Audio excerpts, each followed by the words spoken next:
অনেকদিন ধরে আসার ইচ্ছে ছিল ডাবলিং ভিউ পয়েন্ট আর জেরং ভিউ পয়েন্ট দেখার জন্য। তো আমি দাঁড়িয়ে রয়েছি সেই গেটের সামনে। এখানে 50 টাকা করে পার হেড টিকিট কাটতে হবে ডাবলিংয়ে যাওয়ার জন্য, আবার 20 টাকা করে এক্সট্রা টিকিট কাটতে হবে জেরংয়ে যাওয়ার জন্য। তো চলুন ডাবলিং আর জেরং ভিউ পয়েন্ট দুটোই এই ভিডিওতে আপনাদেরকে দেখাবো। গাড়ি নিয়ে এলে গাড়ি নিচে পার্ক করতে হবে, আর বাইক নিয়ে এলে বাইক এই ভিউ পয়েন্টের পাশেই পার্ক করে এটা দিয়ে হেঁটে উপরে যাওয়া যাবে। চলুন যাওয়া যাবে উপরে। আর ফাইনালি চলে এসেছি আমরা ডাবলিং ভিউ পয়েন্টে। এর সামনে রয়েছে জেরং ভিউ পয়েন্ট আর মাথার ওপরে রয়েছে সেই স্কাই ওয়াক। তো চলুন এখান থেকে স্কাই ওয়াকের দিকেও যাব।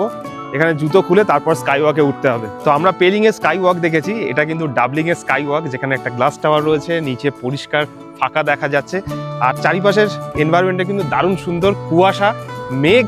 এখানে এলে আপনার ডেফিনেটলি দারুণ লাগবে। এখান থেকে পুরো একটা প্যানোরামিক ভিউ পাবেন এই ডাবলিং ভিউ পয়েন্টে। তো এখানে একজন ভাই জিপ লাইন করতে চলেছে। তো ভাই কেমন লাগছে? ভয় লাগছে? অল্প অল্প ভয় লাগছে। তো এটা দিয়ে দেখুন এখান দিয়ে লম্বা একটা জিপ লাইন রয়েছে।